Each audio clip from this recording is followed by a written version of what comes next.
பாட்டு பாடுறா கூட பின்பாட்டு பாடுற நாயமா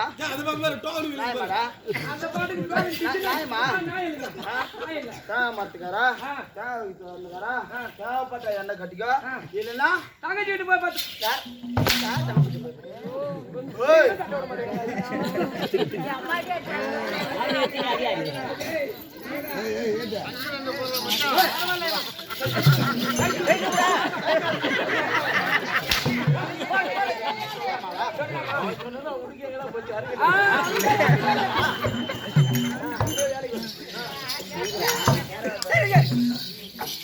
வணக்கம் வாங்க ஐயா வேணாம் நான் ஒட்ட மாட்டேன் தேவைப்பட்ட எண்ணெய் கட்டிக்கோ சரிங்க வணக்கம் வணக்கம் வணக்கம்